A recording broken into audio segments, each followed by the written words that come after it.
বহু অপেক্ষার পর অবশেষে অগ্নিজিৎ মুখার্জির মুখ থেকে মা ডাক শুনল ব্রজবালা দেবী। হ্যাঁ বন্ধুরা, গীতা এলএলবি সিরিয়ালের আজকের পর্বে আমরা দেখতে পাবো পদ্মকে যেভাবে হোক ডাক্তারবাবুরা কন্ট্রোলে নিয়ে আসে এবং প্রলয়কে বলে আর একটু দেরি হয়ে গেলে সব শেষ হয়ে যেত, ওনাকে আর বাঁচানো যেত না। তখনই সেখানে একজন পুলিশ অফিসার এলে প্রলয় তাকে উল্টোপাল্টা কথা বলতে শুরু করে, কারণ তিনি ডিউটি থেকে সরে গিয়েছিলেন বলে। এই সমস্ত কথা শুনে পুলিশ অফিসারটি বলে, আমি ওয়াশরুমে গিয়েছিলাম, কি হয়েছে? উত্তরে প্রলয় বলে, আপনি ওয়াশরুমে গিয়েছিলেন নাকি এটা প্রি প্ল্যান? আপনি এখান থেকে সরে যাবেন আর আততায়ী ঢুকে ওকে মেরে ফেলবে, তাই তো? নিজের ডিউটিটা ঠিক করে করুন। তখনই স্বস্তিক প্রলয়কে ফোন করে বলে, ড্যাডের বেল হয়ে গেছে, গীতা ম্যাজিক করে দিয়েছে। এই কথা শুনে প্রলয় প্রচন্ড খুশি হয়ে যায় এবং স্বস্তিককে বলে, গীতাকে বল পদ্ম যেখানে ভর্তি আছে এক্ষুনি সেখানে আসতে। এরপর আমরা দেখতে পাবো গীতা হসপিটালে এসে পদ্মর সঙ্গে হওয়া সমস্ত ঘটনা শুনে ডাক্তারবাবুর কাছে সিসিটিভি ফুটেজ দেখতে চায়। তখনই সেখানে থানার বড়বাবু এলে গীতা বলে, এই যে পঙ্কজ খাসনবিস কাঠগড়ায় দাঁড়িয়ে তো অনেক বড় বড় কথা বলছিলেন,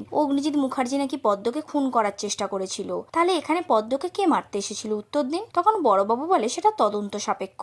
উত্তরে গীতা বলে, আরে ছাড়ুন তো আপনার তদন্ত, আপনি এখনো মানতে চাইছেন না যে আপনি ভুল করেছেন। তখন বড়বাবু বলে, আমি নিজের চোখে দেখেছি আর আমি একজন সৎ পুলিশ অফিসার, সেটা আপনিও মানেন। উত্তরে গীতা বলে, হ্যাঁ মানি, কিন্তু এখন আপনার চোখে ঢুলি পড়ানো আছে। এই সমস্ত দৃশ্য দেখে প্রলয় পাশ থেকে বলে ওঠে, তোমরা দুজন শান্ত হও, এই কেস সলভ করতে তোমাদের দুজনকেই প্রয়োজন, তোমাদের দুজনের মধ্যে কেউ বিভেদ ঘটানোর চেষ্টা করছে। তখন বড়বাবু বলে, আমি নিজের ডিউটি করছি, কোনো ক্রিমিনাল লয়ারের চামচাগিরি করছি না। এরপর তিনি গীতাকে বলে, আপনি আমাকে অপমান করছেন, আমি এটা কোনোদিনও ভুলবো না। উত্তরে গীতা বলে, অপমান নয়, আপনি যে ভুল তদন্ত করছেন সেটা আপনার চোখে আঙুল দিয়ে দেখানোর চেষ্টা করছি, আপনি কেন মানতে চাইছেন না আমি বুঝতে পারছি না। তখন বড়বাবু বলে, আমি তদন্তে বিশ্বাস করি, কোনো লয়ারের বুদ্ধিতে চলি না। যাই হোক, আপনারা এখন এখান থেকে আসতে পারেন। উত্তরে গীতা বলে, তার মানে আপনি আমার পাশে নেই, তাই তো? তখন বড়বাবু বলে, আমি আইনের পাশে আছি। উত্তরে গীতা বলে, ঠিক আছে, আপনি আপনার কাজ করুন আর আমি আমার, তবে আপনাকে চ্যালেঞ্জ করে বলছি আপনি কেসটা হারবেন। এই বলে গীতা চলে যায়। এরপর বড়বাবু ডাক্তারবাবুর কাছে সিসিটিভি ফুটেজ চাইলে ডাক্তারবাবু বলে, ওটা তো উনি চাইলেন। তখন বড়বাবু বলে, ওটা ওনাকে দেয়া যাবে না, আমাকে দিতে হবে, না হলে আপনার হসপিটাল আমি সিল করে দিয়ে চলে যাব।